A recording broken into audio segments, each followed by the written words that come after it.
Fala pessoal, tudo bem com vocês? Espero que sim. Meu nome é Igor Souza Duó. Nossa disciplina de hoje é Psicologia Aplicada e Estudo de Casos. Eu começo logo dizendo que esse assunto pode parecer um pouco chatinho à primeira impressão, teoricamente falando, né? Mas para quem já me conhece sabe que na minha maneira de explicar, eu tento ser o máximo conciso possível nas teorias para não ficar aquela aula cansativa, meio que enchendo linguiça, né? E busco sempre trazer exemplos de cotidiano para deixar a aula mais legal, mais dinâmica. Eu acredito que assim facilita nosso entendimento, tanto para mim quanto para vocês, né? Então vamos embora. Primeiro de tudo, gente, vamos conceituar o que é um estudo de caso, beleza? Estudo de caso nada mais é do que uma estratégia de pesquisa científica que analisa um fenômeno atual em seu contexto real e as variáveis que o influenciam. Trata-se de um estudo intensivo e sistemático sobre uma instituição, comunidade ou indivíduo que permite examinar fenômenos complexos. Mas aí alguém pode falar, professor, beleza, eu entendi. É uma pesquisa, a gente vai analisar algum fenômeno, alguma situação, mas no seu contexto real, como assim? E eu digo, é exatamente isso. A gente vai ter que investigar esse assunto no meio em que ele está inserido. Aí eu vou te dar um exemplo. Imagine que eu precise pesquisar sobre acidentes em fábricas de chocolate, digamos assim. Eu não vou sair aqui na minha rua perguntando aos meus vizinhos, né, sobre acidentes. Dizer, seu Zé, me fala aí como é que é um acidente em fábrica de chocolate. Não, ele não vai saber. Eu vou ter que ir numa fábrica de chocolate e lá sim utilizar meus métodos de pesquisa para saber desse assunto. E qual é o objetivo principal de um estudo de caso? Gente, é basicamente produzir um conhecimento a respeito de um fenômeno, de alguma coisa, certo? E esse conhecimento pode ser usado como referência teórica para a compreensão de situações, e geralmente um problema. Vamos fazer o seguinte, para a gente entender de vez aqui, vamos simular uma problemática e imaginar como seria esse estudo de caso. Digamos que estamos com um problema. Está acontecendo aqui no município uma evasão escolar. O povo está saindo, não está indo para a escola e a gente não sabe por que ainda. O que a gente sabe é que um número alto de alunos está abandonando a escola, beleza? Então, um grupo de pesquisadores, a partir daí, toma conhecimento dessa situação e decide fazer um estudo de caso nessa escola para entender os motivos que levam os alunos a deixarem de frequentar as aulas. Aí, beleza, professor, eles tomaram conhecimento e agora vão fazer o quê? Eles vão para a escola. Lembra do que eu falei de investigar o meio em que está inserido, o contexto? Então, eles vão lá, realizam entrevistas com os pais, com professores e com os próprios alunos, tá certo? E além das entrevistas, eles podem também utilizar outras pesquisas acadêmicas que também tratam desse assunto, que é a evasão escolar. Agora vamos voltar para a nossa simulação. Imaginem aí vocês que foi constatado que uma empresa na região realizou uma demissão em massa e muitos pais ficaram desempregados, certo? Aí para ajudar no sustento da família, vários alunos deixaram de estudar para ir trabalhar e por isso a taxa de evasão escolar subiu. Pronto, aí a partir desse estudo foi possível constatar o motivo por que aquilo tudo estava acontecendo. Então, por exemplo, graças a essas informações derivadas do estudo, né, a prefeitura, em conjunto com a comunidade, com a escola, podem pensar em soluções para resolver esse problema. E se perguntarem, Igor, beleza, a gente descobriu o motivo daquilo tudo, a prefeitura vai resolver aí, mas o que a gente pode dizer, qual foi a conclusão final desse estudo de caso? A gente pode dizer o seguinte, que a partir dessa análise generalizante do estudo, foi possível perceber que o desemprego dos pais e a responsabilidade de renda das crianças é um fator que pode levar, sim, à evasão escolar. Essa é a nossa conclusão do estudo. Belezinha? E dito isso, gente, é importantíssimo a gente lembrar, preste bem atenção, que a forma de elaborar um estudo de caso, ela varia conforme o objeto de estudo. Ou seja, os métodos e ferramentas usados para coletar e analisar os dados do estudo, né, serão diferentes em cada caso e devem ser escolhidos conforme os objetivos da pesquisa. Por exemplo, a minha análise dentro de uma fábrica de chocolate pode ser diferente da análise que eu fizer dentro de uma escola, ou no trânsito, ou em qualquer outro ambiente. Beleza, professor. Você está falando aí que essa coleta de dados, essa análise, varia de acordo com o contexto. Mas ela pode ser feita como? Apenas com entrevistas? Não. Ela pode ser feita com pesquisas bibliográficas, documentais, pesquisa de campo, observações, também entrevistas, né? Questionários, grupos focais ou qualquer outro método pertinente para a análise. Vamos abrir aqui um parêntese nesse assunto para a gente dar uma pincelada nesses tipos de pesquisa que eu acabei de citar. Um breve conceito só para refrescar a nossa memória, até porque vocês já estudaram sobre elas na graduação, né, na metodologia científica.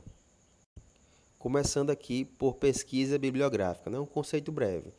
É um levantamento ou revisão de obras publicadas sobre a teoria que irá direcionar o trabalho científico, o que necessita uma dedicação, estudo e análise pelo pesquisador, que irá executar o trabalho científico e tem como objetivo reunir e analisar textos publicados para apoiar o trabalho.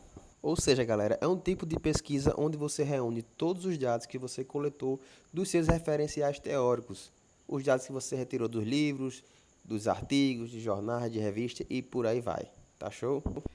Já a pesquisa documental é um tipo de pesquisa que utiliza fontes primárias, isto é, dados e informações que ainda não foram tratados científica ou analiticamente. A pesquisa documental tem objetivos específicos e pode ser um rico complemento à pesquisa bibliográfica.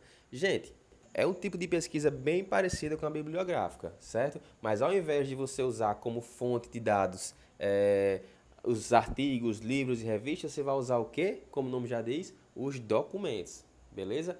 Exemplo, você está numa escola e precisa saber sobre as notas dos alunos, uma pesquisa, um estudo sobre isso.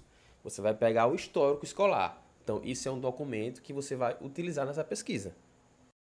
Um conceito da pesquisa de campo é que é uma das etapas da metodologia científica de pesquisa que corresponde à observação, coleta, análise e interpretação dos fatos e fenômenos que ocorrem dentro dos seus nichos, cenários e ambientes naturais da vivência.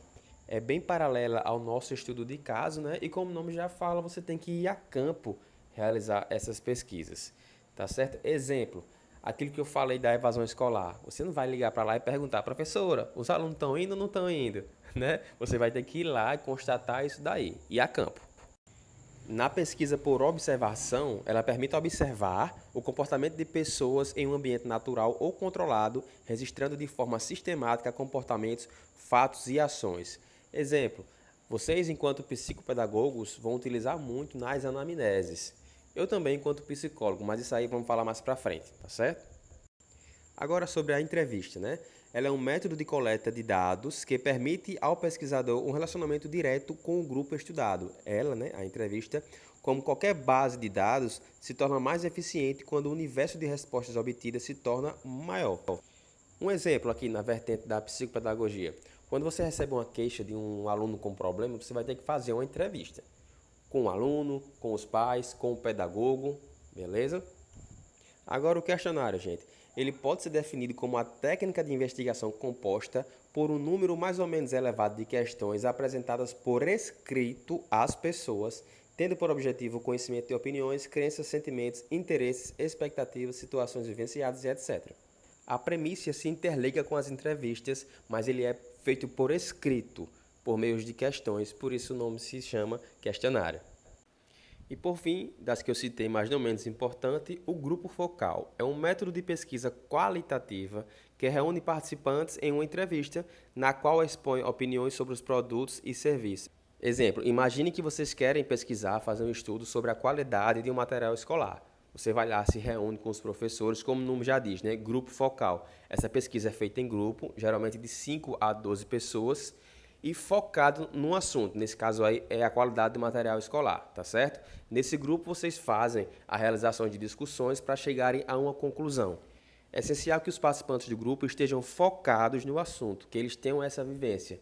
Por exemplo, eu não vou chamar o pessoal da cantina para participar, sendo que a questão aqui são os materiais didáticos. Então, gente, utilizando esses métodos aí, com as informações já em mãos, o pesquisador faz as suas análises e, a partir delas, ele elabora conclusões e soluções para o problema, seguindo algumas etapas que eu vou citar aqui. As etapas são 4. Eu vou listar aqui para vocês e, para ficar mais claro ainda de entender, para ficar mais dinâmico, vamos criar aqui uma outra situação, tá certo? Vamos lá, preste atenção. Etapa número 1, identificação de um problema de pesquisa. Beleza. Imagine vocês que eu tenho uma fábrica de chocolate e a minha fábrica vendia bem, sendo que de uns dias para cá ela começou a cair nas vendas e a concorrência subiu. Pronto, identificamos aí o nosso problema. Eu vendia bem, agora não estou vendendo tanto, certo? Passamos aí da etapa número 1. Etapa número 2, levantamento de dados. Vamos ter que procurar esses dados aí. Exemplo, antes eu vendia 1000 barras de chocolate por dia. Agora eu só vendo 300 barras de chocolate. Eu tinha cerca de 200 clientes fixos. Agora eu só tenho 70. Então, esses dados aí a gente tem que coletar e entender para saber o que está acontecendo.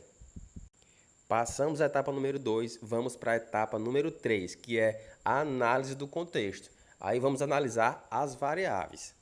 E nessa etapa número 3, analisamos o contexto, as variáveis e percebemos que nós estamos perdendo um público infantil, que é um público que consome muito chocolate. Nós continuamos vendendo para um público adulto, mas o público infantil está comprando com outras empresas e não com a gente. Pronto, descobrimos o motivo, né? Encerramos aí a etapa número 3 e vamos para a etapa número 4, a última, que é justamente a conclusão e a solução desses problemas. Então, nessa etapa número 4, né, a equipe de marketing se reuniu e tiveram a ideia. Começaram a fabricar embalagens de chocolate mais divertidas, mais coloridas, com alguns animais, e incluíram também um cartãozinho colecionável, certo? E essa ideia foi um sucesso. As crianças voltaram a comprar os nossos produtos, tá certo?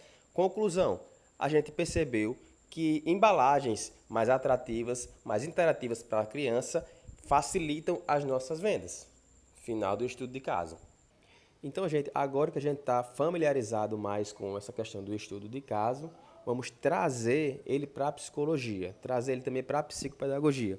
E alguém pode me perguntar, beleza, professor, você falou aí sobre o estudo de caso, conceituou, deu exemplos, mas eu quero saber o seguinte, eu vou usar esse danado na minha vivência enquanto psicopedagogo? Óbvio que você vai, e vai usar muito.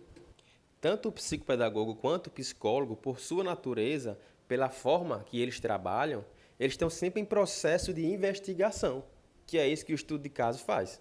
Nós investigamos a queixa para entender o diagnóstico, investigamos as melhores maneiras de intervir, né, para fazer um tratamento, e essas investigações aí implicam em um estudo de um caso de um paciente, de um aluno, de um cliente. Por isso que é muito importante você realizar esse tipo de metodologia, porque senão você vai ficar rodando. Você vai ver lá a criança escrevendo errado, você vai ver um desenho, você vai ver alguns sintomas e vai ter dificuldade em saber como aquilo está acontecendo e por que aquilo está acontecendo, que são as premissas base de um estudo de caso. Então, pessoal, para a gente resumir aqui e finalizar essa primeira parte teórica, a gente precisa saber que o psicopedagogo ele tem que seguir 4 pilares importantes para realizar essa investigação, esse estudo. Primeiro, identificar as queixas. Segundo, analisar os comportamentos. Terceiro, compreender a situação. E, por fim, buscar as melhores maneiras de intervir e tratar essa problemática. Aí eu vou te dar um exemplo que vai clarear nossas mentes. Beleza, imagine que você é um psicopedagogo institucional, trabalha numa escola, e uma professora chegou para você e disse, tem um aluno na minha classe que ele não está conseguindo aprender. Os coleguinhas dele estão tudo na frente já sabem ler, e ele não consegue identificar as letras. Eu ensino, ele esquece, tá difícil. Você já realizou aí o primeiro passo, que foi identificar as queixas trazidas pela professora. Aí você, com seu olhar holístico, vai em busca, vai estudar o porquê aquilo está acontecendo. Aí você vai realizar o segundo passo, que é analisar os comportamentos.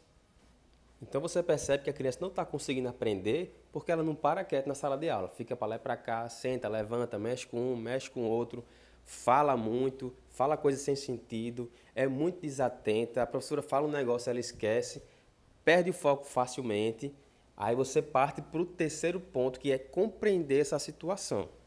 Aí é quando você faz seus estudos, sua investigação e percebe, esses são sinais compatíveis com um possível transtorno do déficit de atenção com hiperatividade, que é o TDAH. Passa dessa parte, foi feito o diagnóstico? Então vamos para o quarto e último passo, que é buscar as melhores intervenções para resolver essa problemática. E agora, Igor, como intervir? Você vai investigar mais ainda. Converse com os pais, converse com os professores, com a direção. Veja se é preciso encaminhar a criança para um psicólogo ou para um neuropediatra. Igor, em sala de aula, como a gente pode estar ajudando? Mantenha o contato com a professora. Se possível, coloque o aluno para sentar na frente. Quanto menos estímulos para ele se distrair, melhor ainda para ele focar no que é necessário. Busque junto à professora métodos de ensino mais lúdicos, que facilitem o aprendizado, que puxem mais a atenção dessa criança. Em resumo, continue sempre investigando, estudando e buscando melhores maneiras de intervir e, consequentemente, irá melhorar o aprendizado da criança, do aluno. Beleza, galera? Finalizamos aqui nossa primeira parte desse assunto, né? A parte mais teórica da coisa. E cá entre nós nem foi tão chatinho assim, né? Próximo mês iremos dar início à parte prática, será mais legal, tá certo? E qualquer dúvida, lembre-se, não hesite em perguntar. Muito obrigado pela atenção e valeu, até a próxima.